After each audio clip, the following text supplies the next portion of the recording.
Welcome to முக்கவாத்தி YouTube channel. இந்த class நம்ம எதை பற்றி பார்க்க போகிறோம்னு பார்த்தீங்கன்னா, இந்தியன் பாலிட்டியில் ரொம்பவும் இம்பார்ட்டன்ட் டாப்பிக்கான ஃபண்டமெண்டல் ரைட்ஸ் பற்றி தான் பார்க்க போகிறோம். அதாவது அடிப்படை உரிமைகளை பற்றி பார்க்கலாம்.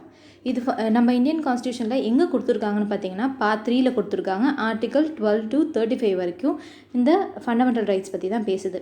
இதில் பார்த்திங்கன்னா இந்த ஃபண்டமெண்டல் ரைட்ஸோடைய இன்ஸ்பிரேஷன் எங்கேருந்து எடுத்தாங்கன்னு பார்த்தீங்கன்னா, யூஎஸ் கான்ஸ்டியூஷன்லேருந்து தான் எடுத்தாங்க. அங்கேருந்து மொத்தமாக நம்ம டிரைவ் பண்ணிட்டோமானா அப்படி கிடையாது, வெறும் இன்ஸ்பிரேஷன் மட்டும்தான் எடுத்தோம்.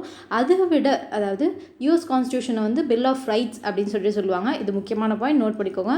யூஎஸ் கான்ஸ்டியூஷனில் இருக்கிற ஃபண்டமெண்டல் ரைட்ஸை பில் ஆஃப் ரைட்ஸ் அப்படின்னு சொல்லுவாங்க. அங்கேருந்து நம்ம இன்ஸ்பிரேஷன் எடுத்தாலுமே அங்கே இருக்க பாயிண்ட்ஸை விட நம்ம வந்து ரொம்ப ஜாஸ்தியான ஃபண்டமெண்டல் ரைட்ஸை ரொம்பவும் டீட்டெயில்டாக கொடுத்துருக்கோம். சரிங்களா? இதை வந்து மேக்னா கார்ட்டா ஆஃப் இந்தியா, அதாவது இந்தியாவின் உரிமை சாசனம் அப்படின்னு சொல்லுவாங்க, அல்லது இந்தியாவின் மகா சாசனம் அப்படின்னு சொல்லுவாங்க. சரிங்களா? அந்த அளவுக்கு இது ரொம்ப ரொம்ப இம்பார்ட்டண்ட்டானது. முதல்ல அதாவது 1950 வந்து கான்ஸ்டியூஷன் வந்தப்போ நம்மளுக்கு கொடுக்கப்பட்ட ஃபண்டமெண்டல் ரைட்ஸ் எத்தனைன்னு பார்த்தீங்கன்னா 7. ஆனால் இப்போ இருக்கிறது வந்து 6 தான் இருக்குது. சரிங்களா? ஒன்றை வந்து ரிமூவ் பண்ணிட்டோம். அது என்னன்னு சொல்லிட்டு அப்புறமா பார்க்கலாம். ஓகே, அடுத்தது இந்த மேக்னா கார்ட்டா ஆஃப் இந்தியா அப்படின்னா என்னது? ஃபண்டமெண்டல் ரைட்ஸ், அடிப்படை உரிமைகளை தான் வந்து இந்தியாவின் மகா சாசனம் அல்லது இந்தியாவின் உரிமை சாசனம் அப்படின்னு சொல்லுவாங்க. இந்த மேக்னா கார்ட்டா அப்படிங்கிற வார்த்தையை வந்து முதல்ல எங்கே பயன்படுத்துகிறாங்க அப்படின்னு சொல்லிட்டு பார்த்தோன்னா, 1215 கிங் ஜான் அவர்கள், யூகேவை இருந்த கிங் ஜான் அவர்கள் என்ன பண்ணார், இந்த மேக்னா கார்ட்டாவை முதல்ல இன்ட்ரடியூஸ் பண்ணார். சரிங்களா? அதுக்கப்புறம் இந்தியாவில் வந்து எப்போ முதல்ல இதை பயன்படுத்தினாங்க அப்படின்னு சொல்லிட்டு பார்த்தோன்னா, ஃபஸ்ட்டு வந்து கவர்மெண்ட் ஆஃப் இந்தியா ஆக்டில், அதாவது 1858 கொண்டு வரப்பட்ட கவர்மெண்ட் ஆஃப் இந்தியா ஆக்டில் வந்து முதல்ல மேக்னா கார்ட்டாவை பற்றி மென்ஷன் பண்ணியிருந்தாங்க. சரிங்களா? இது ஏன் 1858 வந்து இந்த கவர்மெண்ட் ஆஃப் இந்தியா ஆக்ட் வந்துச்சுன்னு பார்த்தீங்கன்னா, 1857 என்ன நடந்திருக்கும்? கிரேட் ரிவால்ட், பெரும் புரட்சி வந்து நடந்திருக்கும். அது ஏன் நடந்ததுக்கு ஒன் ஆஃப் த முக்கியமான காரணம் என்னென்னு பார்த்தீங்கன்னா, ரிலீஜியனுக்கு முக்கியத்துவம் கொடுக்காம என்ன சொன்னாங்க, ஹிந்துஸ்லாம் வந்து பன்னி கொழுப்பு, மாட்டு கொழுப்பெல்லாம் பயன்படுத்துங்க அப்படிலாம் வந்து ஃபோர்ஸ் பண்ணாங்க. தாடி வச்சுக்கக்கூடாது, தலைப்பா கட்டிக்கக்கூடாது அப்படின்லாம் சொல்லிட்டு பேன் பண்ணாங்க. ஸோ அதெல்லாம் வந்து எதிர்த்து முக்கியமாக வந்தது தான் வந்து கிரேட் ரிவால்ட். அதனால் என்ன பண்ணாங்க பிரிட்டிஷ் கவர்மெண்ட் 1858 வந்து ரைட் டு ரிலீஜியன் அப்படிங்கிற ஃபேக்டை வந்து கொண்டு வந்தாங்க. அதுதான் மேக்னா கார்ட்டா அப்படின்னு சொல்லிட்டு கவர்மெண்ட் ஆஃப் இந்தியா ஆக்ட் 1858 வந்து மென்ஷன் பண்ணியிருந்தாங்க. இதையும் கொஸ்டினாக கேட்பாங்க. சரிங்களா? அதையே வந்து ஃபண்டமெண்டல் ரைட்ஸை வந்து ஏன் ஃபண்டமெண்டல் ரைட்ஸ், அடிப்படை உரிமைகள்னு சொல்லணும், வெறும் உரிமைகள், வெறும் ரைட்ஸ்ன்னு சொல்லக்கூடாதா அப்படின்னு சொல்லிட்டு பார்த்தோன்னா, இது ஏன் அடிப்படை உரிமைகள்னு குறிப்பிட்டு சொன்னாங்கன்னா, இது வந்து கேரண்டீடான உரிமைகள். சரிங்களா? கான்ஸ்டியூஷன் ரைட்ஸை விட ஃபண்டமெண்டல் ரைட்ஸ் என்னென்னு பார்த்தீங்கன்னா உங்களுக்கு வந்து அடிப்படையாக கொடுக்க வேண்டியது. சரிங்களா? கவர்மெண்ட் வந்து, அதாவது ஸ்டேட் வந்து என்ன பண்ணணும், ஃபோர்ஸ் பண்ணியாவது உங்களுக்கு இந்த ரைட்டை வந்து கண்டிப்பாக கொடுக்கணும் அப்படின்னு சொல்லிட்டு சொல்கிறாங்க. அதனால தான் இதை வந்து அடிப்படை உரிமைகள் அப்படின்னு சொல்லிட்டு சொல்கிறாங்க. சப்போஸ் உங்களுக்கு கொடுக்கலன்னா நீங்கள் என்ன பண்ணலான்னு பார்த்தீங்கன்னா, நீங்கள் சுப்ரீம் கோர்ட்டையோ இல்லை ஹைகோர்ட்டையோ போய் நாடலாம். சரிங்களா? அதுக்குன்னும் தனியாக ஆர்டிக்கல் இருக்குது. கான்ஸ்டியூஷன் ரெமடிஸ்ன்னு சொல்லுவாங்க. ஆர்டிகல் 32 அந்த ஆர்டிக்கலை பயன்படுத்தி நீங்கள் நேரடியாக சுப்ரீம் கோர்ட்லேயே போயிட்டு கேஸ் போடலாம். இல்லைனா ஆர்டிகல் 226 பயன்படுத்தி நீங்கள் ஹைகோர்ட்டில் கேஸ் போட்டு உங்களுடைய உரிமைகளை மீட்டலாம். சரிங்களா? இந்த மாதிரி வழிகள்லாம் இருக்குது. அதனால என்ன சொல்லுவாங்க, சுப்ரீம் கோர்ட்டை கார்டியன் ஆஃப் ஃபண்டமெண்டல் ரைட்ஸ் அப்படின்னு சொல்லுவாங்க. இதுவும் கொஸ்டினாக வரும். Which is called as guardian of fundamental rights அப்படின்னு சொல்லிட்டு கேட்பாங்க. எதுன்னு பார்த்தீங்கன்னா, சுப்ரீம் கோர்ட், உச்சநீதிமன்றம் தான் வந்து அடிப்படை உரிமைகளின் பாதுகாவலன் அப்படின்னு சொல்லிட்டு சொல்கிறாங்க. சரிங்களா? இதெல்லாம் நோட் பண்ணிக்கோங்க, இம்பார்ட்டண்டான பாயிண்ட்ஸ். அடுத்து பார்த்தோன்னா, ஃபண்டமெண்டல் ரைட்ஸ், அடிப்படை உரிமைகள் வந்து நம்மளுக்கு என்ன தருது அப்படின்னு சொல்லிட்டு பார்த்தோன்னா, நம்மளுக்கு தரக்கூடியது வந்து அரசியல் ஜனநாயகம் தான் தருது. அரசியல் ஜனநாயகம் என்னென்னா பொலிட்டிக்கல் டெமோக்ரஸி. அப்போ இன்னும் 2 விதமான டெமோக்ரஸி இருக்குது. எக்ஸாம்பிள் வந்து சோஷியல் டெமோக்ரஸி அண்ட் எக்கனாமிக் டெமோக்ரஸின்னு சொல்லுவாங்க. அது ரெண்டுத்தையும் தரது வந்து DPSP, directive principle of state policy. இதுதான் வந்து சோஷியல் அண்ட் எக்கனாமிக் டெமோக்ரஸியை நம்மளுக்கு தருது. சரிங்களா? இந்த பாயிண்ட்டு ரொம்ப இம்பார்ட்டண்ட். இதை வந்து முதல்ல 1931 வந்து கராச்சி செஷன் நடந்தப்போ, அந்த கராச்சி செஷன் வந்து யாரின் தலைமையின் கீழே நடந்துச்சுன்னு கேட்பாங்க. யாரின் தலைமையின் கீழேனா சர்தார் வல்லபாய் பட்டேல் அவர்களுடைய தலைமையின் கீழே நடந்துச்சு. அங்கே வந்து ஒரு ரெசல்யூஷன் எடுத்தாங்க. ஃபண்டமெண்டல் ரைட்ஸ் பற்றின ரெசல்யூஷன் எப்போ எடுத்தாங்க, எங்கே எடுத்தாங்க, அதோட தலைமை யாராக இருந்தாங்க அப்படி சொல்லிட்டு கேட்பாங்க. யாராக இருந்தாங்கன்னா சர்தார் வல்லபாய் பட்டேல். என்ன ரெசல்யூஷன் எடுத்தாங்கன்னா, இந்த ஃபண்டமெண்டல் ரைட்ஸு பை பர்த்டே கொடுத்துருவோம் அப்படிங்கிற மாதிரி ரெசல்யூஷன் எடுத்தாங்க. சரிங்களா? இது எந்த வருஷம் நடந்துச்சுன்னு கேட்பாங்க. முக்கியமாக இந்த காங்கிரஸ் செஷனும் இயரும் வந்து மேட்ச் ஃபாலோவிங்கில் குரூப் 4 குரூப் 2 அதிலலாம் கேட்குறதுக்கு நிறைய வாய்ப்புகள் இருக்குது. உங்களுக்கு ஈஸியாக கேட்கணும்னு நினச்சாங்கன்னா இந்த மாதிரி கேட்கலாம். சரிங்களா, நோட் பண்ணிக்கோங்க. நான் முன்னாடியே சொன்ன மாதிரி முதல்ல ஃபண்டமெண்டல் ரைட்ஸ், அதாவது கான்ஸ்டியூஷன் வந்தப்போ 1950 வந்து நம்மளுக்கு 7 ரைட்ஸ் இருந்துச்சு. என்னென்ன ரைட்ஸ்னு பார்த்தாங்கன்னா, ரைட் டு ஈக்குவாலிட்டி, சமத்துவ உரிமை, அது எங்கே கொடுத்துருக்காங்கன்னா 14லேருந்து 18 வரைக்கும் கொடுத்துருக்காங்க. ரைட் டு ஃப்ரீடம், சுதந்திர உரிமை வந்து 19லேருந்து 22 வரைக்கும் கொடுத்துருக்காங்க. அடுத்து ரைட் அகெயின்ஸ்ட் எக்ஸ்ப்ளாய்டேஷன், சுரண்டலுக்கு எதிரான உரிமை வந்து 23, 24 நம்மளுக்கு கொடுக்குது. அடுத்து right to freedom of religion, சமய உரிமையை கொடுக்குறது வந்து 25லேருந்து 28 வரைக்கும் கொடுக்குது. அடுத்தது கல்ச்சரல் அண்ட் எஜுகேஷனல் ரைட்ஸ், கலாச்சாரம் மற்றும் கல்வி உரிமை வந்து 29, 30 நம்மளுக்கு தருது. அடுத்தது ரைட் டு ப்ராப்பர்ட்டியை நம்மளுக்கு தந்தது தான் வந்து ஆர்டிக்கல் 31. சரிங்களா, அதுக்கப்புறம் அதை ரிமூவ் பண்ணிவிட்டு வேற ஒரு இடத்துல வச்சுட்டாங்க. எங்கே வச்சாங்கன்னு பார்த்தீங்கன்னா ஆர்டிக்கல் 300A வச்சுட்டாங்க, பார்ட் 12 வச்சுட்டாங்க. பார்ட் 3 எடுத்து கொண்டு போய் பார்ட் 12 வச்சுட்டாங்க. சரிங்களா, அது எந்த அமெண்ட்மெண்ட்டில் வச்சாங்கன்னா அடுத்தது பார்க்கலாம். ஓகே, அடுத்தது ரைட் டு கான்ஸ்டியூஷனல் ரெமடிஸ், அரசியல் அமைப்புக்கு உட்பட்டு தீர்வு காணும் உரிமை. இந்த உரிமையை நம்மளுக்கு தரது என்னன்னு பார்த்தீங்கன்னா ஆர்டிக்கல் 12. சரிங்களா, அடுத்தது இந்த ரைட் டு ப்ராப்பர்ட்டியை ஏன் ரிமூவ் பண்ணாங்கன்னு பார்த்தீங்கன்னா, இப்போ ஒரு ரைட் டு ப்ராப்பர்ட்டியாக என்ன, ஒரு நிலம் வச்சுக்கிறதுக்கான ஒரு உரிமையை நம்மளுக்கு தரக்கூடியது வந்து ரைட் டு ப்ராப்பர்ட்டி. சரிங்களா, இப்போ ஒரு இன்ஃப்ராஸ்ட்ரக்சர் டெவலப் பண்ணணும்னா என்னென்னு பார்த்தீங்கன்னா, பேசிக்காக தேவைப்படுறது இன்ஃப்ராஸ்ட்ரக்சர் டெவலப் பண்ணணும்னா ரோடு ஒழுங்காக போகணும். ஒரு நாட்டுக்கோ இல்லை ஒரு மாநிலத்துக்கோ வந்து டெவலப்மெண்ட் வேணும்னா இண்டஸ்ட்ரீஸ் உள்ளே வரணும். இண்டஸ்ட்ரீஸ் உள்ளே வந்தால் தான் என்ன நடக்கும், எம்ப்ளாய்மெண்ட் அதிகமாகும். எம்ப்ளாய்மெண்ட் அதிகமானால் அதுக்கேற்ற மாதிரி படிக்கிற மக்கள் வந்து அதிகமாகுவாங்க, லிட்ரஸி ரேட் அதிகமாகும். ஸோ சைமல்டேனியஸாக எல்லாமே நடக்கிறதுக்கு முக்கியமான தேவை வந்து இன்ஃப்ராஸ்ட்ரக்சர் டெவலப் பண்ணணும். அதுக்கு ரோடை பெருசு பண்ணுற மாதிரி ஆக்ஷன்ஸ்லாம் எடுக்கணும். இந்த 8 வழி சாலைக்குமே அதுதான் சொன்னாங்க, இன்ஃப்ராஸ்ட்ரக்சர் நாங்கள் டெவலப் பண்ண போகிறோம், அதனால் இண்டஸ்ட்ரீஸை கொண்டு வர போகிறோம், அதனால் 8 வழி சாலை அமைக்கிறோம் அப்படின்னு சொல்லிட்டு கவர்மெண்ட் சைட்லேருந்து சொல்லியிருந்தாங்க. சரிங்களா, இதெல்லாமே முக்கியமான பாயிண்ட்ஸ். ஸோ அப்படிலாம் கொண்டு வரப்போ என்ன பண்ணுறாங்கன்னு பார்த்தீங்கன்னா, இப்போ நீங்கள் வீடு கட்டி வச்சுருக்கீங்க, உங்கள் வீட்டு வாசல் உங்கள் வீட்டு வரைக்குமே வந்து ரோடு வருது, முன்னாடி இடம் இருக்குது, ஆனால் ஃபுல்லாக கவர் பண்ணுற மாதிரி ரோடு போட போகிறாங்கன்னா என்ன பண்ணுவீங்க, நீங்கள் எடுத்து கொடுத்துருவீங்களா உங்கள் நிலத்தை? அப்படிலாம் கொடுக்க மாட்டோம். கஷ்டப்பட்டு உழைச்சி வாங்கியிருக்கேன், நான் ஏன் கொடுக்கணும் அப்படின்னு சண்டை போடுவோம்ல. அப்போ என்ன பண்ணுவோம், கவர்மெண்ட்டு இந்த ரைட் டு ப்ராப்பர்ட்டி தான் அங்கே வந்து இடைஞ்சலாக இருந்துகிட்டே இருந்துச்சு, திரும்ப நடந்துகிட்டே இருந்துச்சு. அப்போ வந்து முன்னாடி காலத்தில் லேண்ட் ரிஃபார்ம்ஸ் ஆக்ட்னு ஒன்று கொண்டு வந்தாங்க. முன்னாடி இப்போ சில வருஷங்களுக்கு முன்னாடி. சரிங்களா, அப்போ லேண்ட் ரிஃபார்ம்ஸ் ஆக்ட் மூலயமா என்ன கொண்டு வந்தாங்க, ஒருத்தவங்க இவ்வளோ தான் வந்து நிலம் அப்படின்னு சொல்லிட்டு வரைமுறையெல்லாம் வகுத்தாங்க.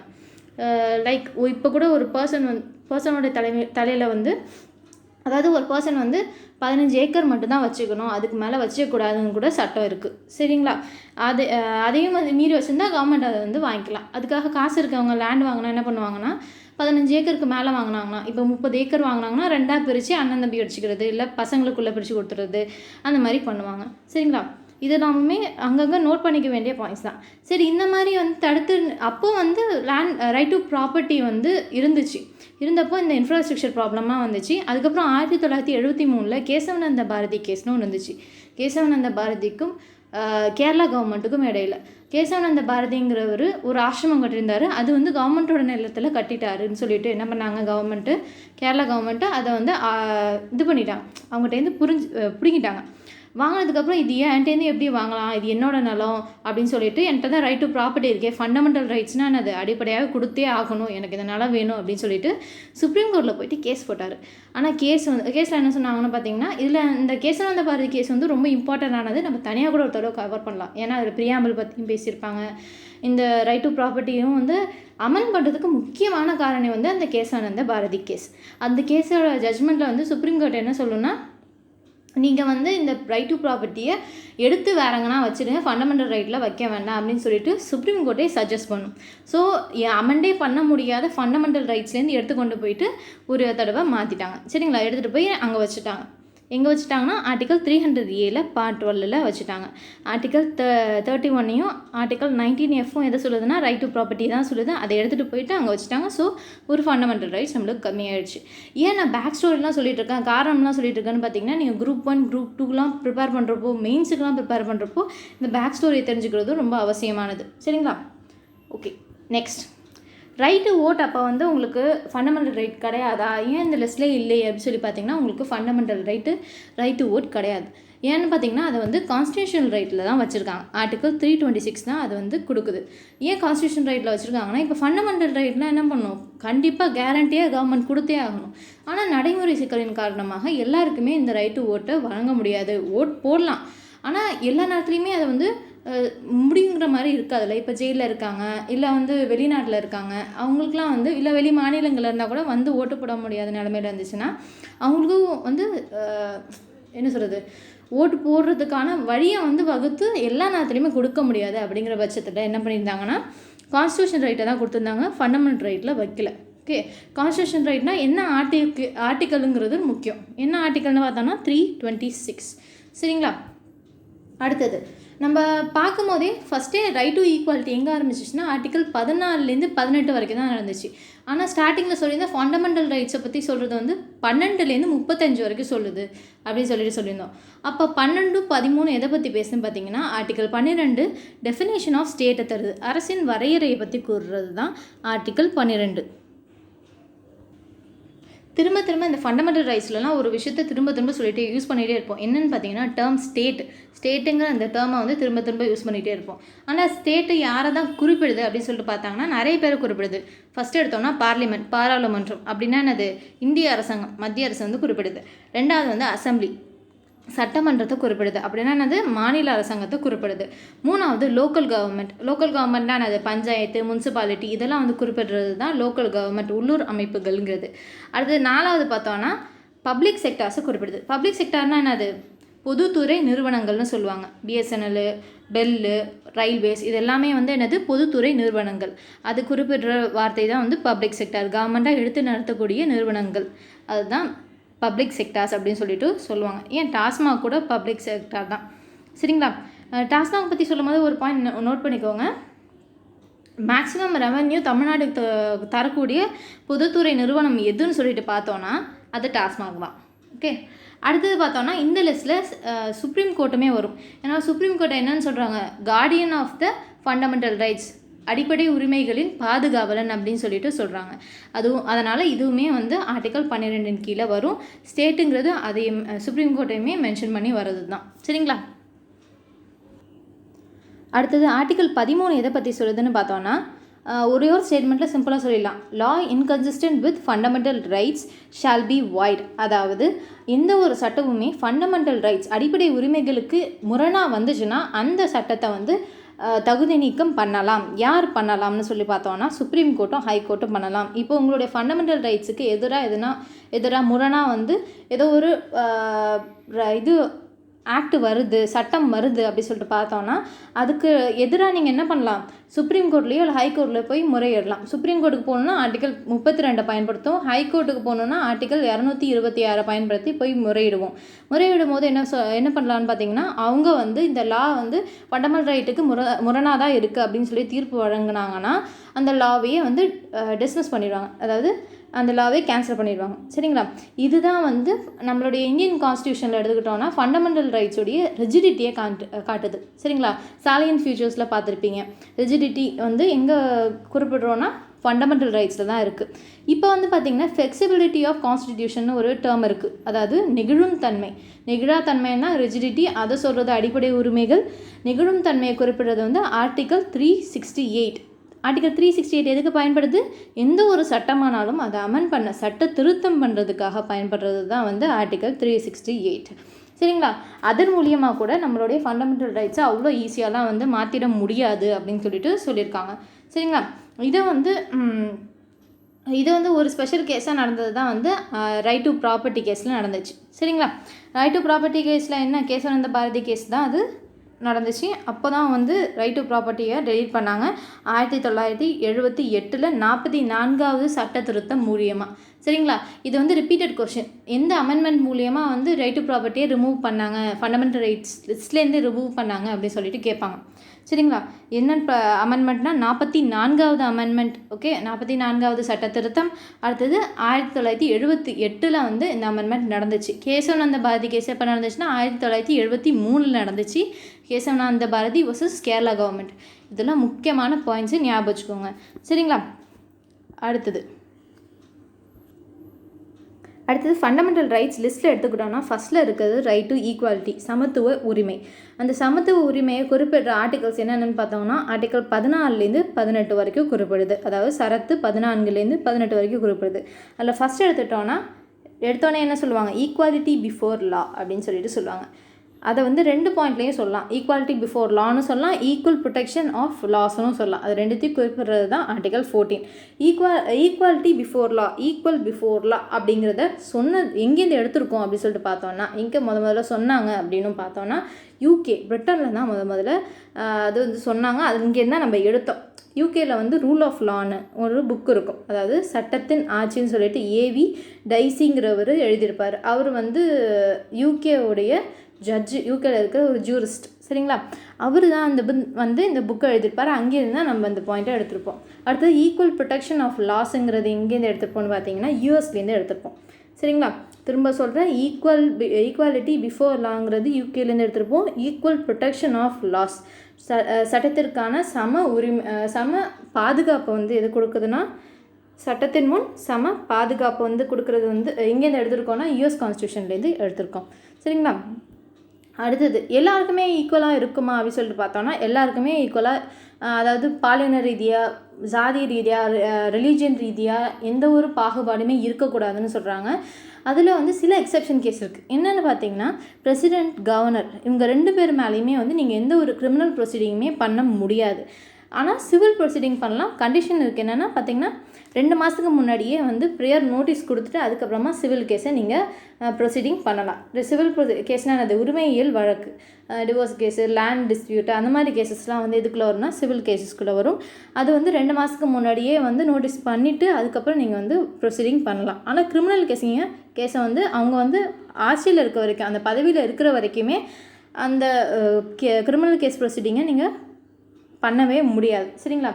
இதுக்கு லாஸ்ட் இயர் நடந்த நிர்மலா தேவி கேஸ் கூட ஒரு எக்ஸாம்பிளாக எடுத்துக்கலாம், சரிங்களா? கவர்னருக்கு எதுனா தான் சொன்னாங்க. அவர் ஆனால் அவங்க மேலே தப்பு இருக்குது அப்படிங்கிற பட்சத்தில் ஸ்டேட் என்ன பண்ணணும்னு பார்த்தீங்கன்னா ஒரு கமிட்டி அமைச்சு ஒரு பண்ணுவாங்க, செக் பண்ணுவாங்க உண்மையாகவே அவங்க மேலே தப்பு இருக்கா இல்லையா அப்படின்னு சொல்லிட்டு. தப்பு இருக்குங்கிற பட்சத்தில் என்ன பண்ணுவாங்கன்னு பார்த்தீங்கன்னா அவங்கள வேலையை விட்டு முதல்ல தூக்கிடுவாங்க. பிரசிடென்ட் மேலேயோ இல்லை கவர்னர் மேலேயோ சப்போஸ் தப்பு இருந்துச்சுன்னா அவங்கள வேலையை விட்டு தூக்கிடுவாங்க. முதல்ல தூக்கினா என்ன ஆகிடும், அவரும் ஒரு சாதாரண ஒரு சிட்டிசனாக ஆகிடுவார். ஆனதுக்கப்புறம் நார்மல் லா வந்து அவர் மேலே செலுத்தப்படும். ஓகே, சட்டம் தன் கடமையை செய்யும் அப்படின்னு சொல்லிட்டு சொல்கிறாங்க, சரிங்களா? அது மட்டும் இல்லாமல் அவங்க கூடயே வந்து இன்னும் சில பேர் இந்த இம்யூனிட்டியை என்ஜாய் பண்ணுறாங்க. யாருன்னு பார்த்தீங்கன்னா ஃபாரின் அம்பாசிடர்ஸ், அப்புறம் ஃபாரின் டிப்ளமேட்ஸ், அதுக்கப்புறமா யூஎன்ஓடைய ஏஜென்சிஸ், அவங்களுக்கு கீழே இருக்கிறவங்களாம் வந்து இந்த இம்யூனிட்டியை என்ஜாய் பண்ணலாம். ஃபுல்லாக என்ஜாய் பண்ண முடியாது, ஒரு சில கண்டிஷன்ஸோட சேர்த்து இவங்களும் அதை வந்து என்ஜாய் பண்ணலாம் அப்படின்னு சொல்லிட்டு சொல்கிறாங்க. அதாவது அவங்க மேலே ஈஸியாக வந்து நம்ம சிவில் கேஸோ கிரிமினல் கேஸோ போட முடியாது அப்படிங்கிறதையும் சொல்கிறாங்க, சரிங்களா? அடுத்தது இந்த மாதிரி பிரசிடென்ட் மேலேயும் சரி, கவர்னர் மேலேயும் சரி, இந்த மாதிரி சிவில் கேஸும் கிரிமினல் கேஸும் டைரெக்டாக இம்போஸ் பண்ண முடியாது, அதுக்குன்னு ஒரு ப்ரொசீஜர் இருக்குங்கிறத எக்ஸ்ப்ரெஸ் பண்ணுற ஆர்டிக்கல் எதுன்னு பார்த்தீங்கன்னா ஆர்டிக்கல் 361. இதை கூட கேட்கலாம். முக்கியமாக குரூப் 1, குரூப் 2 பேப்பர்ஸில் கேட்குறதுக்கான வாய்ப்பு நிறைய இருக்குது. நோட் பண்ணி வச்சுக்கோங்க. இதுக்கான எக்ஸப்ஷன் கேஸ் இருக்குல்ல, கிரிமினல் கேஸ், சிவில் கேஸ் நடத்தக்கூடாதுன்னு சொல்கிறதும் அதுக்கான ப்ரொசீஜரை தரதும் வந்து எதுன்னு பார்த்தீங்கன்னா ஆர்டிக்கல் 361, சரிங்களா? அடுத்தது நம்ம ரைட் டு ஈக்குவாலிட்டி, சமத்துவ உரிமையில் ஆர்டிக்கல் 15 பற்றி தான் பார்க்க போகிறோம். அது என்ன சொல்லுதுன்னு பார்த்தோன்னா, state shall not discriminate any one on the basis of religion, race, caste, sex or place of birth. அதாவது சாதி, மத, இன, சமய பால் வேறுபாடு யாருக்கும் காட்டக்கூடாது. முக்கியமாக ஈக்குவல் ஆப்பர்ச்சுனிட்டி பப்ளிக் பிளேசஸில் இருக்கணும், ஈக்குவலாக தான் அவங்கள நடத்தணும் அப்படின்னு சொல்லிட்டு சொல்கிறாங்க. இதோடைய முக்கியமான கேஸ் என்னன்னு பார்த்தீங்கன்னா சபரிமலா கேஸ் தான். இது பப்ளிக் பிளேசஸ்னால் என்னது, bus stop, railway station, school, கோயில், இது எல்லாமே வந்து பப்ளிக் பிளேசஸ் தான். அதுக்குள்ளே யாரும் வரக்கூடாதுன்னு யாருக்கும் சொல்கிறதுக்கான உரிமை கிடையாது. எல்லாருமே உள்ளே போயிட்டு வரலாம். அந்த மாதிரி பார்த்தோன்னா சபரிமலா டெம்பிள் கேஸ் வந்து பெண்கள் வந்து, அதுவும் 10 வயதுலேருந்து 50 வயதுக்குள்ளே இருக்கிற பெண்களை வந்து உள்ளே வரக்கூடாது அப்படின்னு சொல்லியிருந்தாங்க. இதை மேல்முறையீடு பண்ணி கொண்டு போகிறப்போ கோர்ட் என்ன ஜட்ஜ்மெண்ட் கொடுத்துருந்தாங்கன்னு பார்த்தீங்கன்னா, இது வந்து ஃபண்டமெண்டல் ரைட்ஸுக்கு அகேன்ஸ்டாக வருது, அதனால் கண்டிப்பாக நீங்கள் பெண்களை உள்ளே விட்டே ஆகணும் அப்படின்னு சொல்லிட்டு ஸ்டேட்டுக்கு அட்வைஸ் பண்ணுது. அதனால ஸ்டேட் கவர்மெண்ட் என்ன பண்ணுறாங்க, கஷ்டப்பட்டு 4 பெண்களை உள்ளே கொண்டு போனாங்க. அவங்க போகணும் அப்படின்னு சொல்லிட்டு சொன்னதுனால அவங்கள உள்ளே கூட்டிகிட்டு போனாங்க. அதை வந்து டிவிலலாம் கூட காமிச்சாங்க. அந்தளவுக்கு பெரிய விஷயம். அந்தளவுக்கு ஒரு ஸ்டேட் இறங்கி கஷ்டப்பட்டு பண்ணுற அளவுக்கு நிறைய போராட்டங்கள் நடந்துச்சு. ஆதரித்தும் சரி எதிர்த்தும் சரி நிறைய போராட்டங்கள் நடந்துச்சு. அதையும் தாண்டி ஒரு ஸ்டேட் செய்கிற அளவுக்கு வந்து ஃபண்டமெண்டல் ரைட்ஸ் இம்பார்ட்டண்ட். அந்த அளவுக்கு நம்மளுக்கு கேரண்டியாக கொடுத்துருக்காங்க அப்படிங்கிறத ஞாபகம் வச்சுக்கோங்க. அடுத்தது குரூப் 1 கொஸ்டினில் கூட இந்த சபரிமலா டெம்பிள் கேஸை பற்றி கொஸ்டின் கேட்டிருந்தாங்க. என்ன கொஸ்டின் கேட்டிருந்தாங்கன்னு பார்த்தீங்கன்னா, ஹூ ஃபைல் த கேஸ், யார் இந்த கேஸ் போட்டது அப்படின்னு சொல்லிட்டு கேட்டிருந்தாங்க. யாருன்னா young bar council members of Kerala, இளம் வழக்கறிஞர்கள் சங்கத்தினர் சார்ந்தவர்கள் தான் வந்து கேஸ் போட்டிருந்தாங்க. சரிங்களா, இதையும் நோட் பண்ணி வச்சுக்கோங்க. அடுத்தது இதுக்கான ஸ்பெஷல் எக்ஸப்ஷன் கேஸஸும் இருக்குது. அந்த எக்ஸப்ஷன் கேஸ் ஏன் இருக்குது அப்படின்னு சொல்லிட்டு பார்த்தோன்னா, இப்போ எல்லோரும் சமமாக இருந்தாங்கன்னா அவங்களுக்கு சமமான ஆப்பர்ச்சுனிட்டி எல்லா இடத்துலையுமே கொடுக்கலாம். சில இடங்களில் வந்து சில பேர் பின்தங்கி இருக்காங்க. சோஷியலையும் எக்கனாமிக்கலையும் வந்து எஜுகேஷன் வைஸாகவும் சரி பின்தங்கி இருக்கிறதுனால அவங்களுக்கு கொஞ்சம் ஒரு புஷ் கொடுக்குற மாதிரி சில ரிசர்வேஷன்ஸ் கொடுக்க வேண்டியது இருக்குது அப்படின்னு சொல்லிட்டு சொன்னாங்க. அதில் ஃபஸ்ட்டு கேஸ் வந்து பெண்களுக்கு குழந்தைகளுக்குமான ரிசர்வேஷன். இந்த ரிசர்வேஷன் வந்து 1950 முதல்ல கான்ஸ்டியூஷன் வந்தப்பே வந்து இந்த ரிசர்வேஷன் வந்துடுச்சு. இந்த ரிசர்வேஷன் மூலிமா முக்கியமாக நம்மளுக்கு என்ன நடந்திருக்குன்னா, ரிசர்வேஷன் இன் லோக்கல் பாடிஸ், அதாவது உள்ளூர் கட்டமைப்புகள் இருக்குல்ல, அங்கெல்லாம் வந்து பெண்களுக்கான இடஒதுக்கீடு வந்து கொடுத்தாங்க. சரிங்களா, இந்த கவுன்சிலர் போஸ்டிங் அதுக்கெலாம் வந்து பெண்களுக்கான தனி வார்டெல்லாம் அமைக்கிறதுக்கான காரணம் வந்து இதுதான். சரிங்களா, இந்த எக்ஸப்ஷன் கேஸில் தான் வரும். அது மட்டும் இல்லாமல் இன்னும் வந்து நம்மளுக்கு சட்டமன்றத்துலேயும் சரி பாராளுமன்றத்துலேயும் சரி வந்து நம்மளுக்கு பெண்களுக்கான தனியான ஒரு ரிசர்வேஷன் இன்னும் அமையலை. அதுக்கான அமெண்ட்மெண்ட் பில் வந்து பெண்டிங்லேயே இருக்குது. 108வது அமெண்ட்மெண்ட் பில் வந்து பெண்டிங்லேயே இருக்குது. சரிங்களா, அதையும் நோட் பண்ணி வச்சுக்கோங்க. அமெண்ட்மெண்ட் பில் 108வது இன்னும் பெண்டிங்கில் இருக்குது. சரிங்களா, அடுத்தது socially and educationally backward class, சமூக மற்றும் கல்வி ஆகியவற்றில் பின்தங்கிய மக்களுக்காக கொண்டு வரப்பட்ட ரிசர்வேஷன்ஸ்லாம் இருக்குல்ல, அது வந்து எந்த அமெண்ட்மெண்ட் மூலியமாக கொண்டு வந்தாங்க அப்படின்னு சொல்லிட்டு கேட்கலாம்.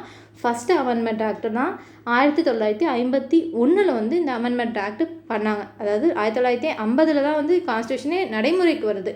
ஆனால் 51லேயே அமெண்ட்மெண்ட் பண்ணிடுறாங்க. இது ஒரு ரிப்பீட்டடான கொஷின்ஸ் டிஎன்பிசியில். அதாவது எப்படி கேட்பாங்கன்னா, ஃபஸ்ட்டு அமெண்ட்மெண்ட் ஆக்ட் வந்து எந்த வருஷம் பண்ணாங்கன்னு கேட்கலாம், எதுக்காக பண்ணாங்கன்னு கேட்கலாம். எந்த வருஷம் பண்ணாங்கன்னா 1950, எதுக்காகனா special treatment for socially and educationally backward கிளாஸஸ்க்காக தான் பண்ணாங்க. ஓகே, சமூக மற்றும் கல்வி ஆகியவற்றில் பின்தங்கிய மக்களுக்காக தான் பண்ணாங்க. சரிங்களா, அவங்களுக்கு ரிசர்வேஷன் தரத்துக்காக. அடுத்தது நம்ம பார்க்க போகிற ஆர்டிக்கல் என்னன்னு பார்த்தீங்கன்னா, ஆர்டிக்கல் 16. இது எதுக்காக வந்திருக்குன்னு பார்த்தீங்கன்னா, பொது பணிகளில் சம வேலைவாய்ப்பு, அதாவது பப்ளிக் எம்ப்ளாய்மெண்ட்டில் வந்து ஈக்குவாலிட்டியை மெயின்டைன் பண்ணணும் அப்படின்னு சொல்கிறது தான் ஆர்டிக்கல் 16. சரிங்களா, இப்போ இதுலேருந்து என்ன சொல்ல வராங்கன்னு பார்த்தீங்கன்னா, ஒரு பப்ளிக் செக்டாருக்கும் ப்ரைவேட் செக்டாருக்குமான வித்தியாசம் பார்த்துடலாம். இப்போ ப்ரைவேட் கம்பெனி, ஏதோ ஒரு சாதாரண கம்பெனி எடுத்துப்போம்.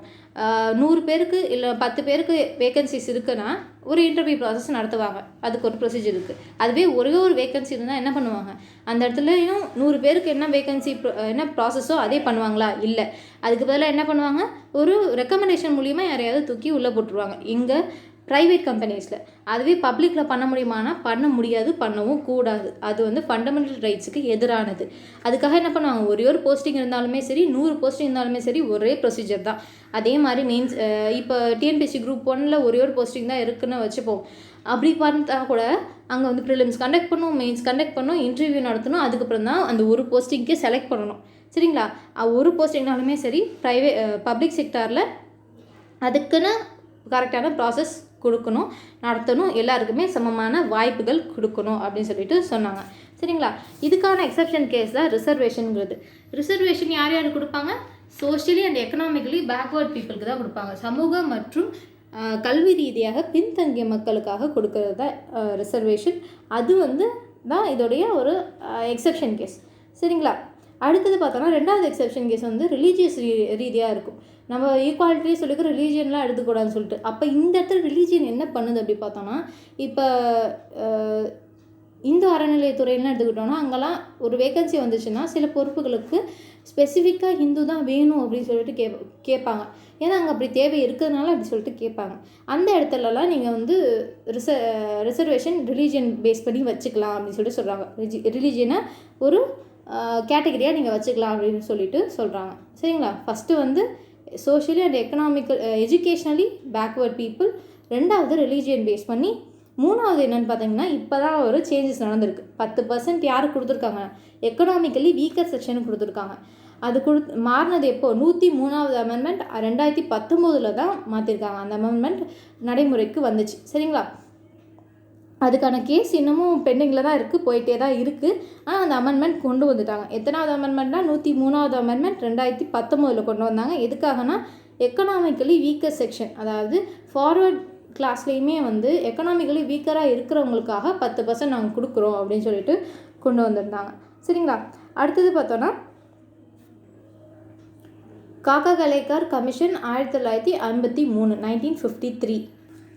இந்த கமிஷனுடைய ஸ்பெஷாலிட்டி என்னென்னு பார்த்தீங்கன்னா, இந்த கமிஷன் தான் வந்து ஃபர்ஸ்ட் பேக்வேர்ட் கிளாஸ் கமிஷன்னு சொல்கிறாங்க. அதாவது பின்தங்கிய மக்களுக்காக உருவாக்கப்பட்ட ஒரு கமிஷன் எதுன்னு பார்த்தீங்கன்னா, ஃபஸ்ட்டு கமிஷன் காக்கா கலேக்கர் கமிஷன் 1953 நேரு அவர்களால் அமைக்கப்பட்டது. ஆனால் அதோட ரிப்போர்ட் வந்து எப்போ சப்மிட் பண்ணாங்கன்னா 1955 சப்மிட் பண்ணாங்க. அதை கரெக்டாக ஃபாலோ பண்ணலைன்னா அதுக்கப்புறம் அமைக்கப்பட்டது தான் ரெண்டாவது பேக்வேர்ட் கிளாஸ் கமிஷன் வந்து மண்டல் கமிஷன் அமைச்சாங்க. பிபி மண்டல் அவர்களுடைய தலைமையின் கீழே அமைச்சாங்க 1979. அதோட ரிப்போர்ட் வந்து 1983 வந்து சப்மிட் பண்ணாங்க. அந்த ரிப்போர்ட்டில் முக்கியமான பாயிண்ட் என்னென்னு பார்த்தீங்கன்னா, பேக்வேர்ட் ஓபிசி கேண்டிடேட்ஸ்க்குலாம் 27% வந்து ரிசர்வேஷன் கொடுக்கணும் அப்படின்னு சொல்லிட்டு சொன்னாங்க. அவங்களோட ரெக்கமெண்டேஷனில் முக்கியமான பாயிண்ட் இதுதான். ஓகே, 27% இடஒதுக்கீடு யாருக்கு, ஓபிசி கேண்டிடேட்ஸ்க்கெலாம் கொடுத்தாங்க. ஆனால் அந்த டயத்தில் வந்து அதை வந்து நடைமுறைப்படுத்த முடியல. அதுக்கப்புறம் எப்போ பண்ணாங்க, 1990 வந்து விபி சிங்கோடைய கவர்மெண்ட் வந்து இதை வந்து இம்ப்ளிமெண்ட் பண்ணாங்க. இம்ப்ளிமெண்ட் பண்ண உடனே கண்டினியூஸாக நிறைய எதிர்ப்புகள் வந்துச்சு, நிறைய கோர்ட் கேசஸ்லாம் போயிட்டு இருந்துச்சு. அப்படி கோர்ட் கேசஸ் போயிட்டு இருக்கப்போ 1991 என்ன நடந்துச்சுன்னா, நரசிம்மா ராவோடைய கவர்மெண்ட் என்ன பண்ணுச்சு, இந்த ஓபிசியோடைய ரிசர்வேஷன் இருக்குல்ல அதை வந்து எடுத்து பார்த்தாங்க. இந்த இடஒதுக்கீடு சரியானு சொல்லிட்டு பார்த்துட்டு, இடஒதுக்கீடு நாங்கள் தரோம், அதே 27% தரோம், ஆனால் ஓபிசியில் எக்கனாமிக்கலி பேக்வேர்டாக இருக்கிறவங்களுக்கு மட்டும் தான் தருவோம். பொருளாதார ரீதியாக பின்தங்கி இருக்கிற அந்த ஓபிசிலேயே பொருளாதார ரீதியாக பின்தங்கி இருக்கிறவங்களுக்காக தான் இந்த 27% தருவோம் அப்படின்னு சொல்லிட்டு சொன்னாங்க. அதோட மட்டும் நிறுத்தாமல் என்ன சொன்னார் நரசிம்மராவ், அவர் வந்து இன்னும் 10% வந்து எக்கனாமிக்கலி பேக்வேர்டாக இருக்கிற ஃபார்வர்ட் கம்யூனிட்டிக்கு தரணும் அப்படின்னு சொல்லிட்டு சொன்னார். இப்போ 104வது அமெண்ட்மெண்ட்டாக வந்திருக்கிறது தான் அது. சரிங்களா? எப்போ 1991 இதுக்கான பேச்சை ஆரம்பிச்சிட்டாங்க. அப்போ ஆரம்பித்தது இப்போ தான் வந்திருக்கு. சரிங்களா? யாருக்கு தரேன்னு சொன்னாங்கன்னா, எக்கனாமிக்கலி பேக்வேர்டாக இருக்கிற ஃபார்வர்ட் கம்யூனிட்டியை சார்ந்தவங்களுக்காக 10% வந்து நாங்கள் இடஒதுக்கீடு தரோன்னு சொன்னாங்க. அதை தொடர்ந்து நிறைய கேசஸ் நடந்துகிட்டே இருந்துச்சு. அதில் ஒரு முக்கியமான கேசஸ் என்னென்னு பார்த்தீங்கன்னா, சுப்ரீம் கோர்ட் வரைக்கும் போன கேஸு 1992 இந்திரா சாவானி வர்சஸ் யூனியன் கவர்மெண்ட்டுக்கு இடையிலான கேஸ் தான். இதை வந்து மண்டல் கேஸ்னு சொல்லுவாங்க, மண்டல் கமிஷன் வழக்கு அப்படின்னு சொல்லிட்டு சொல்லுவாங்க. எந்த வருஷம் நடந்துச்சுன்னா 1992.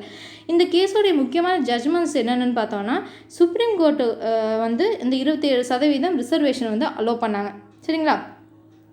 ஆனால் என்ன கண்டிஷன் சொன்னாங்க, மொத்தமாக அந்த ரிசர்வேஷன் இருக்குல்ல, ஓபிசியாக இருக்கட்டும், எஸ்சி எஸ்டியாக இருக்கட்டும், யாருக்கு கொடுத்தாலுமே அந்த 50% தான் அந்த ரிசர்வேஷனுக்காக இருக்கணும், மிச்சம் 50% ஜென்ரலுக்காக தான் எப்போதுமே இருக்கணும் அப்படின்னு சொல்லிட்டு ஜட்ஜ்மெண்ட் சொன்னாங்க. ஆனால் அதெல்லாம் தாண்டி நம்ம வந்துட்டோம். அதை வந்து அடுத்தது பார்க்கலாம். அடுத்தது நேஷ்னல் கமிஷன் ஃபார் பேக்வேர்ட் கிளாஸ்னு ஒரு அமைப்பை உருவாக்கணும் அப்படின்னு சொல்லிட்டு சொன்னாங்க. ஓகே, அடுத்தது பார்த்தோன்னா ரிசர்வேஷன் ஆன் ப்ரொமோஷன் வந்து இருக்கவே கூடாது, ப்ரொமோஷனுக்காக ரிசர்வேஷன் இருக்கக்கூடாது, வேலைவாய்ப்புக்காக மட்டும்தான் இருக்கணும் அப்படிங்கிறதையும் சொன்னாங்க. சரிங்களா? இதை பற்றின ஜட்ஜ்மெண்ட்டும் கூட இப்போ ரீசெண்டாக வந்துருந்துச்சு, அதை பற்றியும் பார்க்கலாம்.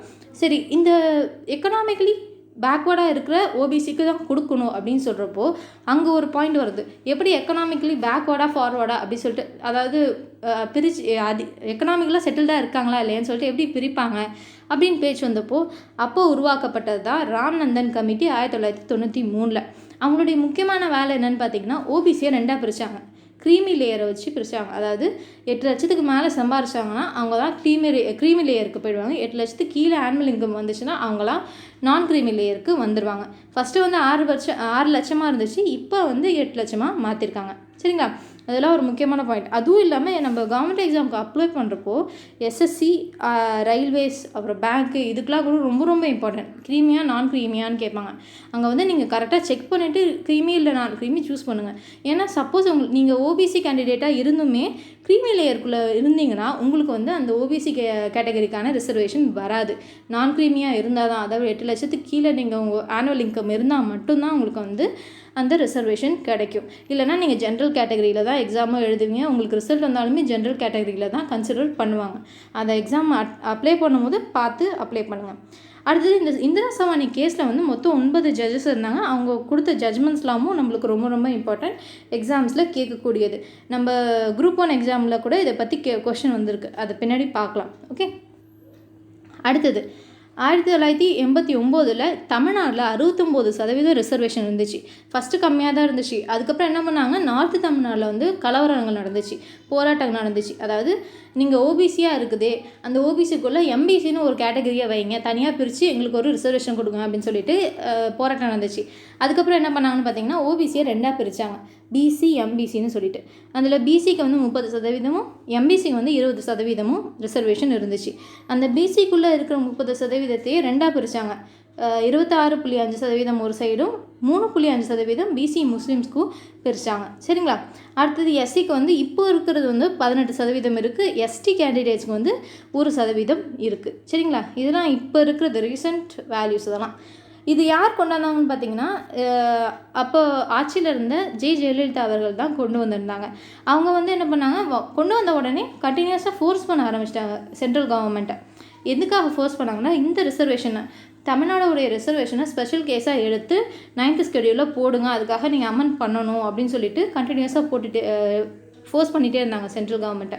ஏன் 9th ஸ்கெடியூலில் 9வது அட்டவணையில் குறிப்பிட்டு வைக்கணும் அப்படின்னு சொல்லிட்டு சொன்னாங்கன்னா, அது வந்து ஜுடிஷியல் ரிவ்யூக்கு அப்பாற்பட்டு இருந்துச்சு. அப்போ இருந்துச்சு. அதுக்கப்புறம் ஜுடிஷியபிள் தான் சொல்லிட்டு சுப்ரீம் கோர்ட் சொல்லிட்டாங்க, 2007 சொன்னாங்க. அதுக்கப்புறம் அதனால தான் வந்து அப்போது 1991 ஜெயலலிதா அவர்கள் வந்து ஃபோர்ஸ் பண்ணிகிட்டே இருந்தாங்க சென்ட்ரல் கவர்மெண்ட்டை. அப்புறம் தான் 1992 என்ன ஜட்ஜ்மெண்ட் வந்திருக்கும், சுப்ரீம் கோர்ட் வந்து 50% தான் ரிசர்வேஷன் இருக்கணும், 50% தான் இருக்கணும் அப்படின்னு சொல்லிட்டு எப்போ சொல்லுவாங்க, 1992. இவங்க ஃபோர்ஸ் பண்ண ஆரம்பித்தது 1991. சரிங்களா? அதுக்கப்புறம் என்ன நடக்கும்னு பார்த்தீங்கன்னா, இவங்களுடைய கண்டினியூஸ் டிமாண்டை கேட்டு சென்ட்ரல் கவர்மெண்ட் என்ன பண்ணும், அமெண்ட் பண்ணுவாங்க. 76வது அமெண்ட்மெண்ட்டாக டிஎன் ரிசர்வேஷனை, தமிழ்நாடு ரிசர்வேஷனை எடுத்துக்கொண்டு போயிட்டு 9th ஸ்கெடியூலில் வச்சுருவாங்க, 9வது அட்டவணையில் வச்சுருவாங்க. இதுவுமே ஒரு குரூப் 1 கொஷின் தான், நோட் பண்ணிக்கோங்க. 1994 76வது அமெண்ட்மெண்ட் அது எதை சொல்லுது, தமிழ்நாடுடைய ஸ்பெஷல் ரிசர்வேஷன் கேஸை சொல்லுது. எவ்வளோ பர்சன்டேஜ், 69%. அடுத்தது 104வது அமெண்ட்மெண்ட் 2020 வந்துச்சுன்னு சொல்லிட்டு சொன்னேன். அதை பற்றி ஒரு சில பாயிண்ட்ஸ் பார்த்துக்கலாம். இப்போ ஒரு அமெண்ட்மெண்ட் வந்திருக்குன்னா அதுக்கு முன்னாடி எத்தனை அமெண்ட்மெண்ட்ஸ், ஒரு 4-5 அமெண்ட்மெண்ட்ஸாவது எதுக்காக வந்துச்சு, எந்த வருஷம் வந்துச்சு அப்படிங்கிறத பார்த்துட்டு போயிடணும். அது எந்த கொஷின்ஸ் கேட்குறதுக்கான வாய்ப்பு இருக்குது. அதனால தான் அதை கொடுத்துருக்கேன். 104வது அமெண்ட்மெண்ட் 2020 தான் வந்துச்சு. எதுக்காக வந்துச்சுன்னு பார்த்தோன்னா, 1951 வந்து தனித்தொகுதி சோஷியலி அப்புறம் எஜுகேஷனலி பேக்வேர்ட் பீப்புளுக்காக தனித்தொகுதி வந்து வச்சாங்க. ஓகே, அந்த தனித்தொகுதியை கொண்டு வரும்போது என்ன ஆச்சுன்னு பார்த்தீங்கன்னா, 10 வருஷத்துக்கு ஒருத்தர் ரெனியூ பண்ணிகிட்டே இருக்கணும் அப்படிங்கிற பாயிண்ட்டை சொல்லி தான் வச்சாங்க. அது வந்து 2020 முடிகிறதா இருந்துச்சு. அதை வந்து இன்னும் 10 வருஷத்துக்கு எக்ஸ்டெண்ட் பண்ணி தான் ஒரு அமெண்ட்மெண்ட் கொண்டு வந்தாங்க. அதாவது 2030 வரைக்குமே அதை இப்போ எக்ஸ்டெண்ட் பண்ணிட்டாங்க. எதை சமூக ரீதியாக பின்தங்கிய மக்களுக்கான தனித்தொகுதிங்கிற ஒரு பாயிண்ட்டை தான். சரிங்களா? அடுத்தது 103வது அமெண்ட்மெண்ட் எதுக்காக பார்த்தோம், 2019 கொண்டு வந்தாங்க. எக்கனாமிக்கலி வீக்கர் செக்ஷனுக்காக 10% இடஒதுக்கீடு, அதுக்காக தான் கொண்டு வந்தாங்க. சரிங்களா? அடுத்தது 2018 வந்தது தான் 102வது அமெண்ட்மெண்ட். சரிங்களா? அது எதுக்காக கொண்டு வந்தாங்கன்னா, ஓபிசி கமிஷனுக்காக தான் கொண்டு வந்தாங்க. National commission for backward classes, அதுக்கு வந்து தேசிய அந்தஸ்து கொடுக்கணும் அப்படிங்கிறதுக்காக கொண்டு வந்தது தான் 102வது அமெண்ட்மெண்ட். அடுத்தது 101வது அமெண்ட்மெண்ட் எதுக்காக கொண்டு வந்தாங்க, ரொம்ப பாப்புலரானது, ரிப்பீட்டட் கொஷின் கூட, ஜிஎஸ்டிக்காக கொண்டு வந்தது தான் 101வது அமெண்ட்மெண்ட் 2017. ஜிஎஸ்டி எப்போ இம்ப்ளிமெண்ட் ஆச்சு, ஜூலை 1, 2017. சரிங்களா? இதையும் நோட் பண்ணி வச்சுக்கோங்க.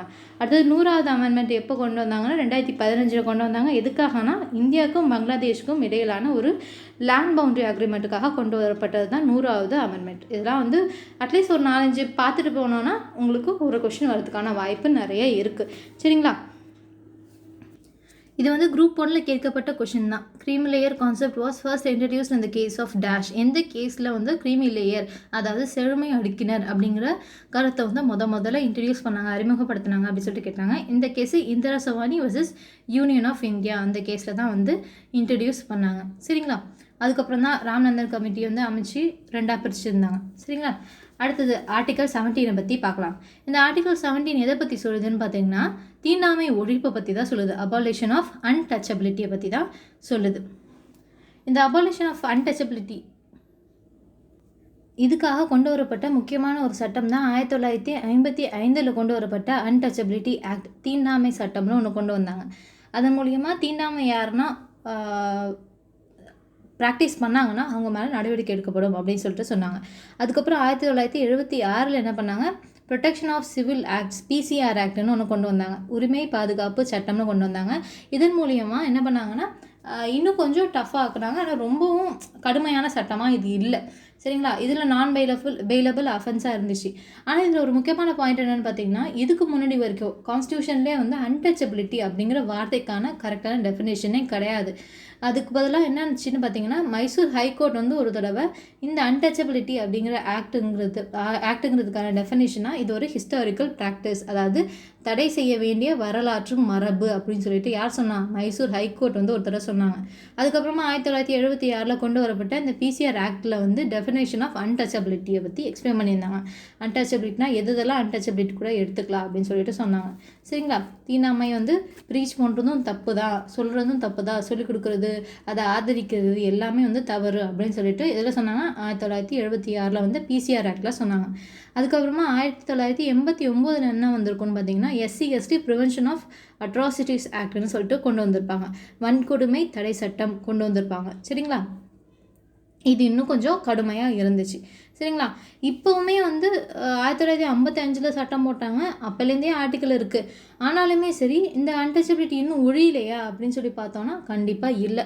திரு போன வருஷம் பார்த்தோன்னா பிரசிடெண்ட் ராம்நாத் கோவிந்த் அவர்கள், அதாவது இந்தியாவுடைய பிரசிடெண்ட் ஜனாதிபதி ஒரு கோயிலுக்கு போயிருக்காரு ஒடிசாவில். ஆனால் அவர் தலித் பிரசிடெண்ட் அப்படிங்கிற ஒரே காரணத்துக்காக அவர் வந்து உள்ளே விடலை. இவர் தான் வந்து நம்ம இந்தியாவுடைய 2வது Dalit president. First Dalit president யாருன்னு பார்த்தோன்னா KR நாராயணன் அவர்கள். அவருக்கு அப்புறமா இவர் 2வது தலித் பிரசிடெண்ட்டாக ஆயிருக்காரு. இவர் வந்து ஒடிசா கோயிலுக்குள்ளே போகிறப்போ அவரையே ஜனாதிபதியாக இருக்கும் போதே வந்து அவரை உள்ளே விடலை. அந்த அளவுக்கு தான் அன்டச்சபிலிட்டியும் சரி நம்ம நாட்டுடைய நிலையும் சில இடங்களில் அப்படி தான் இருக்குது. சரிங்களா? அதனால தான் இந்த untouchability act, prevention of atrocities ஆக்டுன்னு சொல்லிட்டு நிறைய கொண்டு வந்துகிட்டே இருக்காங்க. ஆனாலும் முழுமையாக நம்ம வந்து வளர்ச்சி அடையலை அந்த ரீதியாக. சரிங்களா? ஒரு சில இடங்களில் இருக்குது, எல்லாம் மாறுறதுக்கு தான் எல்லா சட்டங்களும் கொண்டு வராங்க. அதற்காக வந்து தமிழ்நாடு கவர்மெண்ட்டில் ஒரு சட்டம் கொண்டு வந்திருந்தாங்க. யார் வேண்டுமானாலும் அர்ச்சகர் ஆகலாம் அப்படிங்கிற சட்டம் 2007 கொண்டு வந்தாங்க. இது வந்து அதுக்கான ஒரு முன்னெடுப்பாக தான் பண்ணாங்க. சரிங்களா? அடுத்தது நம்ம பார்க்கக்கூடியது என்னென்னு பார்த்தீங்கன்னா ஆர்டிகல் 18 ரைட் டு ஈக்குவாலிட்டி, சமத்துவ உரிமையில் இருக்கிற கடைசி ஆக்ட் என்னென்னு பார்த்தீங்கன்னா ஆர்டிகல் 18. இது என்ன சொல்லுது அப்படி சொல்லி பார்த்தோம்னா அபாலிஷன் ஆஃப் டைட்டில்ஸ், பட்டங்களை ஒழிப்பது. இந்த பட்டங்கள் யார் கொடுத்த பட்டங்கள்லாம் ஒழிப்போன்னு பார்த்தோம்னா தனக்கு தானே கொடுத்துக்கிட்டாலுமே சரி, வேறு நாட்டிலேருந்து இந்தியன் சிட்டிசன்ஸ் கொடுத்தாலுமே சரி, இல்லை வேறு நாட்டிலேருந்து வந்து இந்தியாவில் ஒர்க் பண்ணிகிட்டு இருக்கப்போ அப்போ வந்து ஒரு நாட்டுக்காரங்க உங்களுக்கு டைட்டில் கொடுத்தாலுமே சரி அதை நீங்கள் யூஸ் பண்ணக்கூடாது அப்படின்னு சொல்லிட்டு சொல்கிறாங்க. சப்போஸ் ஃபாரின்லேருந்து உங்களுக்கு எதனா டைட்டில் கொடுத்தனாலோ, இங்கே ஃபாரினர்ஸ் இங்கே வந்து ஒர்க் பண்ணிட்டு இருக்கப்போ அவங்களுக்கு எதனா டைட்டில் கொடுத்துருந்தாலுமே அதை அவங்க பயன்படுத்தணும்னா பிரசிடென்ட் கிட்டேருந்து கன்சர்ன் பெர்மிஷன் வாங்கணும் அப்படின்னு சொல்லிட்டு சட்டம் தான் சொல்லுது. அதை சொல்கிறது தான் வந்து இந்த அபாலிஷன் ஆஃப் டைட்டில்ஸ் ஆர்டிகல் 18. சரிங்களா? சரி, அப்போ இந்த டைட்டில்ஸ்லாம் தான் பயன்படுத்தலாம் அப்படின்னு சொல்லிட்டு பார்த்தோன்னா படித்து பெற்ற டைட்டில்ஸ் வந்து பயன்படுத்தலாம். சரிங்களா? இந்த MBBS முடிச்சுட்டு டாக்டர் பட்டம் போட்டுக்கலாம், இல்லை PhD முடிச்சுட்டு டாக்டர் பட்டம் போட்டுக்கலாம், அந்த மாதிரி போட்டுக்கலாம். இல்லை மிலிட்ரி அவார்ட்ஸ்லாம் நீங்கள் வந்து இராணுவ பட்டங்களை நீங்கள் பயன்படுத்தலாம். ஜென்ரல். அடுத்தது பார்த்திங்கன்னா நீங்கள் நேஷ்னல் அவார்ட்ஸ்லாம் பயன்படுத்தலாம். பாரத ரத்னா, பத்மபூஷன், பத்ம விபூஷன், பத்மஸ்ரீ இதெல்லாம் வந்து உங்கள் பேருக்கு முன்னாடி பயன்படுத்திக்கலாம். அது நீங்களே உங்களுக்கு கொடுத்துருக்குற பட்டம்லாம் பயன்படுத்திக்கூடாது. இந்த புலிகேசி படத்தில் வர மாதிரி ராஜாதி ராஜ மார்த்தாண்டா அப்படிங்கிற பட்டம்லாம் நீங்கள் பயன்படுத்தக்கூடாது. அது சட்டப்படி தவறு. சரிங்களா? இதோட இந்த ஃபண்டமெண்டல் ரைட்ஸுடைய ஃபஸ்ட்டு செட் ஆஃப் ரைட்ஸ் வந்து முடிஞ்சிச்சு. ரைட் டு ஈக்குவாலிட்டி முடிஞ்சிச்சு. இது ஒரு லாங்கான கிளாஸ் தான். சின்ன சின்ன பார்ட்டாக பிரித்து உங்களுக்கு நான் சொல்கிறேன். உங்களுக்கு இந்த வீடியோ யூஸ்ஃபுல்லாக இருந்துச்சுன்னா லைக் பண்ணுங்கள், கமெண்ட் பண்ணுங்கள், உங்கள் ஃப்ரெண்ட்ஸுக்கெலாம் ஷேர் பண்ணுங்கள். ஏன்னா இந்த ஃபண்டமெண்டல் ரைட்ஸ் அந்த டாபிக் பார்த்தாலுமே அந்த ஒரு டாப்பிக்லேருந்து கிட்டத்தட்ட 3லேருந்து 4 கொஷின் வரைக்கும் வரதுக்கான வாய்ப்பு கண்டிப்பாக இருக்குது. சரிங்களா? இதை டிபெண்ட் பண்ணி தான் வரும். சரிங்களா? அதனால் இந்த வீடியோஸை கண்டினியூஸாக பார்க்குறதுக்கு இந்த சேனலை மொக்கவார்த்தை சேனலை சப்ஸ்கிரைப் பண்ணிவிடுங்க. நோட்டிஃபிகேஷன் பெல்லை கிளிக் பண்ணிக்கோங்க. தேங்க்யூ ஃபார் வாட்சிங். All the best.